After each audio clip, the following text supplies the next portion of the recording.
আসসালামু আলাইকুম। এখন শুনবেন সংবাদ শিরোনাম। ইসরায়েল ইরানে পাল্টাপাল্টি হামলা, অভিযান হয়েছে বাহরাইন ও আরব আমিরাতেও। ইরাকে মার্কিন রিফুয়েলিং এয়ারক্রাফট বিধ্বস্তের ঘটনায় তেহরানপন্থী সশস্ত্র গোষ্ঠীর দায় স্বীকার। জাতীয় স্মৃতিসৌধ ও জিয়াউর রহমানের সমাধিতে নবনিযুক্ত স্পিকার, ডেপুটি স্পিকারের শ্রদ্ধা। আবারও ফ্যাসিবাদের উত্থান হয়, এমন কিছু না করতে দলগুলোর প্রতি আহ্বান। ঈদ যাত্রার প্রথম দিনে সময় মতোই কমলাপুর ছেড়ে যাচ্ছে সব ট্রেন। প্রায় ৪২,০০০ যাত্রীকে সেবা দেওয়ার লক্ষ্য। বাসে বাড়তি ভাড়া আদায় বন্ধে গাবতলীতে পুলিশের অভিযান। বাগেরহাটে ভয়াবহ সড়ক দুর্ঘটনায় নিহতদের বাড়িতে কান্নার রোল। জানাজা শেষে ৪ জনের দাফন সম্পন্ন, বাকি ১০ জনকে সমাহিত করার প্রস্তুতি চলছে। এতক্ষণ শুনছিলেন সংবাদ শিরোনাম, এখন শুনবেন বিস্তারিত। ইসরায়েলের উত্তর এবং মধ্যাঞ্চল লক্ষ্য করে ব্যাপক হামলা চালিয়েছে ইরান। জার্জির এলাকার একটি আবাসিক এলাকায় ইরানি মিসাইলের আঘাতে আহত হয়েছে অর্ধশত ইসরায়েলি। এর পাশাপাশি বাহরাইনের মার্কিন নিয়ন্ত্রণে থাকা বিভিন্ন স্থাপনা এবং আরব আমিরাতের বাণিজ্যিক স্থাপনায় চালানো হয় হামলা। এই অবস্থায় ইরানের ক্ষেপণাস্ত্র প্রকল্পে আরও কঠোর হামলার হুঁশিয়ারি দিয়েছে ইসরায়েলি প্রধানমন্ত্রী। এদিকে আওয়াজ সহ ইরানের বিভিন্ন স্থানে ব্যাপক হামলা চালিয়েছে ইসরায়েল। এখন পর্যন্ত দেশটিতে প্রাণহানি ১৩০০ ছাড়িয়েছে। বৃহস্পতিবার রাতভর ইসরায়েলি ভূখণ্ড লক্ষ্য করে একের পর এক মিসাইল ছড়ে ইরানের সামরিক বাহিনী। বিভিন্ন পাল্লা এবং সক্ষমতার এসব ক্ষেপণাস্ত্র নিক্ষেপ করে আইআরজিসি। এসব ক্ষেপণাস্ত্র রীতিমতো তাণ্ডব চালায় ইসরায়েলের উত্তর ও মধ্যাঞ্চলে। এর মধ্যে সবচেয়ে বেশি ক্ষতিগ্রস্ত হয়েছে জার্জির শহর। বেশ কয়েকটি স্থাপনায় সরাসরি আঘাত হানে ইরানি মিসাইল। এতে ক্ষয়ক্ষতি হয় নিরাপত্তা চৌকি, আবাসিক ভবন সহ বিভিন্ন স্থাপনা। আগুন জ্বলতে দেখা যায় বেশ কয়েকটি স্থানে। ইসরায়েলের স্থানীয় প্রশাসন বলছে ইরানের হামলায় অর্ধশত ইসরায়েলি আহত হয়েছে।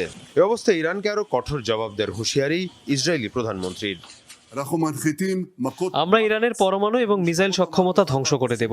এরই মধ্যে তাদের বিভিন্ন বাহিনীর সদর দপ্তর গুড়িয়ে দেওয়া হয়েছে। আইআরজিসি এবং বাসিজ ফোর্সের কোমর ভেঙে দেওয়া হবে।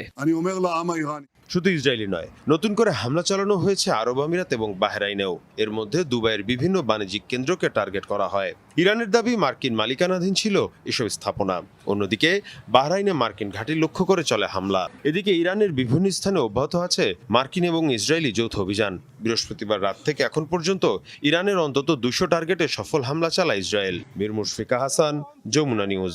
দুর্ঘটনা নাকি হামলা? ইরাকে বিধ্বস্ত হওয়া যুক্তরাষ্ট্রের রিফুয়েলিং এয়ারক্রাফট নিয়ে ক্রমেই বাড়ছে ধোঁয়াশা। যুক্তরাষ্ট্র স্বীকার না করলেও হামলার দাবি করেছে ইরানপন্থী ইরাকের একটি সশস্ত্র গোষ্ঠী। গুঞ্জন উঠেছে মাঝ আকাশে ২ উড়োজাহানের সংঘর্ষেরও। এ ঘটনার পর বিধ্বস্ত আকাশযানটির ৫ সেনার পরিণতি নিয়েও তৈরি হয়েছে ধোঁয়াশা। জুলাই সনদ নিয়ে বিতর্ক কার্যকর সংসদ বাস্তবায়নের চ্যালেঞ্জ বলে মন্তব্য করেছেন স্পিকার হাফিজউদ্দিন আহমদ বীর বিক্রম। তিনি বলেন, স্পিকার ও ডেপুটি স্পিকার সংসদে নিরপেক্ষ আম্পায়ারের ভূমিকা পালন করবে। স্পিকার নির্বাচিত হওয়ার পর জাতীয় স্মৃতিসৌধে ও জিয়াউর রহমানের সমাধিতে শ্রদ্ধা জানিয়ে একথা বলেন স্পিকার। এ সময় তার সঙ্গে ছিলেন deputy speaker barrister Kaiser Kamal. নবনির্বাচিত স্পিকার হাফিজউদ্দিন আহমদ বীর বিক্রম ও deputy speaker barrister Kaiser Kamal সাভারে জাতীয় স্মৃতিসৌধে ৭১-এর বীর শহীদদের প্রতি শ্রদ্ধা জানান। সকালে স্মৃতিসৌধের বেদিতে ফুল দিয়ে প্রথমে শ্রদ্ধা জানান স্পিকার হাফিজউদ্দিন আহমদ। পরে ডেপুটি স্পিকার কায়সার কামাল শ্রদ্ধা নিবেদন করেন। এরপর জাতীয় স্মৃতিসৌধের স্মারক বইয়ে স্বাক্ষর করেন তারা। সাংবাদিকদের সঙ্গে আলাপে স্পিকার বলেন, নিরপেক্ষতা বজায় রাখতেই ৩৪ বছরের রাজনৈতিক পরিচয় থেকে অবসর নিয়েছেন তিনি। আমরা একটি ঐক্যবদ্ধ জাতি দেখতে চাই, ঐক্যবদ্ধ সংসদ দেখতে চাই। বিরোধী দলকে আমরা পর্যাপ্ত সুযোগ দিতে চাই। বাংলাদেশ জাতীয়তাবাদী দল থেকে পদত্যাগ করেছি, যাতে করে নিরপেক্ষভাবে তারা যেন আমাদের উপর আস্থা রাখতে পারে, এবং আমরা বিরোধী দলের সকল ধরনের সহযোগিতা আমরা কামনা করছি। আশা করি তারা সব ধরনের সহযোগিতা করবে। সাভার থেকে ফেরার পথে প্রয়াত রাষ্ট্রপতি জিয়াউর রহমান ও সাবেক প্রধানমন্ত্রী বেগম খালেদা জিয়ার সমাধিতে শ্রদ্ধা জানান নতুন স্পিকার ও ডেপুটি স্পিকার। জিয়াউর রহমানের সঙ্গে রণাঙ্গনের যুদ্ধের আর খালেদা জিয়ার সঙ্গে দীর্ঘ রাজনীতির স্মৃতিচারণ করেন স্পিকার। সংসদের প্রথম অধিবেশনে বিরোধী জোটের ওয়াকআউট প্রসঙ্গেও কথা বলেন তিনি। সংসদে ওয়াকআউট করা এটা দীর্ঘদিনের প্রচলিত রীতি। তারা আইনানুগভাবেই সেটি করেছেন। এটি তাদের রাজনৈতিক দলের ইচ্ছার বহিঃপ্রকাশ তারা করেছেন। আমরা আশা করব আগামী দিনগুলোতে ওয়াকআউট করার সময় তারা আরও সতর্ক থাকবেন, এমন কিছু করবেন না যাতে ফ্যাসিস্টের আবার পুনরুত্থান হওয়ার সুযোগ হয়। স্পিকার কথা বলেন এই সংসদকে কার্যকর করার পথের চ্যালেঞ্জ নিয়েও। ঈদযাত্রা নির্বিঘ্ন রাখতে রেলপথে ৩৬ থেকে ৪২,০০০ যাত্রী সেবা দেওয়ার পরিকল্পনা রয়েছে সরকারের, জানালেন রেলমন্ত্রী শেখ রবিউল আলম। সকালে কমলাপুর রেল স্টেশনে পরিদর্শন শেষে একথা বলেন তিনি। জানান, এবারে রেলযাত্রায় কোনো রকমের ভোগান্তি নেই। ঈদ যাত্রায় নির্বিঘ্ন যাত্রী সেবা দিতে সরকার বদ্ধপরিকর। এছাড়াও রেল যাত্রার স্বাভাবিক ও যাত্রী চাপ সামলানোর জন্য রেলের বহরে স্পেশাল ট্রেন যুক্ত করা হয়েছে। মন্ত্রী বলেন, সার্বিক পরিস্থিতি নিয়ন্ত্রণে আইনশৃঙ্খলা বাহিনীর সদস্যরা নিয়োজিত আছেন। এদিকে কমলাপুর থেকে এখন পর্যন্ত কোনো শিডিউল বিপর্যয় নেই। ভোর থেকে কমলাপুর রেল স্টেশন থেকে নির্ধারিত সময়ে ট্রেনগুলো ছাড়তে শুরু করে। টিকিট ছাড়া প্ল্যাটফর্মে কেউ ঢুকতে না পারায় নেই বাড়তি যাত্রী চাপ। ঈদ যাত্রার ফিরতি টিকিট বিক্রি শুরু হয়েছে আজ থেকে, চলবে 19 মার্চ পর্যন্ত। ম্যানেজমেন্টের ভুল যে এই বগির সামনে লেখা নাই যে কি কোন বগি, ইও বগি লেখা আছে, বাট এখানকার মানুষজন বলতেছে এটা ট বগি। ভোগান্তির যাতে যেন না হয় সেই জন্য আগে ফ্যামিলিকে বাড়িতে পাঠিয়ে দেওয়ার জন্য স্টেশনে আসছি আমি। আমাদের এই সেবা অথবা যোগাযোগ ব্যবস্থাপনার সাথে যারা জড়িত তারা বেশ তৎপর এবং সর্বাত্মকভাবে কাজ করছে। স্পেশাল ট্রেন আরও প্রায় 5 জোড়ার মতো আমরা যুক্ত করতে সক্ষম হয়েছি। তো সব কিছু মিলিয়ে আমাদের যে ক্যাপাসিটি আছে 36 থেকে 42 হাজার মানুষকে আমরা এই সেবাটা দিতে পারবো, যাত্রাটা নিশ্চিত করতে পারবো। ঈদ সামনে রেখে ঘরমুখো মানুষের যাত্রা নিরাপদ ও নির্বিঘ্ন করতে রাজধানীতে বিশেষ অভিযান চালিয়েছে ঢাকা মেট্রোপলিটন পুলিশ, ডিএমপির ট্রাফিক বিভাগ।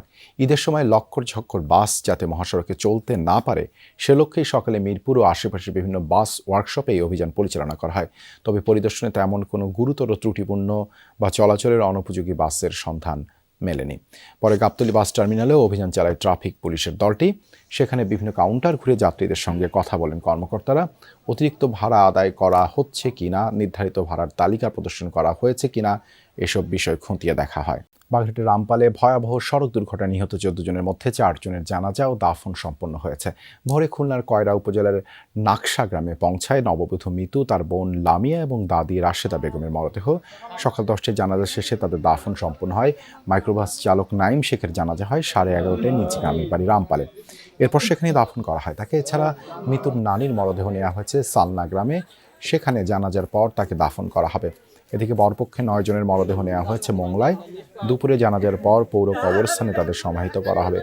বৃহস্পতিবার বিকেলে বাগেরহাটের রামপালের বাবুবাড়ি এলাকায় বাসের সাথে সংঘর্ষ হয় বর যাত্রীবাহী মাইক্রোবাসের। বর কনে সহ নিহত হন পরিবারের 13 জন, মারা যান মাইক্রোবাস চালকও। খুলনা মেডিকেলে চিকিৎসাধীন একজনের অবস্থাও গুরুতর। পরিবারের 9 জন সদস্য আল্লাহ নিয়ে গেছে। আমরা আসলে খুবই শোকাহত। আমাদের ছোট ছোট মাসুম বাচ্চা আল্লাহ নিয়ে গেছে। একটা মেয়ের সারা জীবনের স্বপ্ন সব ধূলোস্বর হয়ে গেল। সে আসতেই পারলো না, সে স্বামীর ঘরেই দেখলো না। এটা পরিবারে 2-3 জন বাদে বাদ বাকি সব সদস্যরা মারা গেছে। বাচ্চা কাচ্চা বলে আমাদের পরিবারে আর কেউ নেই। মংলা উপজেলা পরিষদের যে মাঠটি, যে মাঠে এখন জানাজার জন্য নামাজ পড়ে মুসল্লিরা সমবেত হয়েছে এবং যে 9 জন মানুষ আমাদের কাছ থেকে চিরবিদায় নিয়েছে, তাদের জানাজার জন্য, তাদের যে জানাজার যে দোয়া, সেই দোয়ার জন্য দাঁড়িয়েছে এখানে হাজার হাজার মানুষ। এইখানে আমরা দেখছি রাজনৈতিক নেতৃবৃন্দ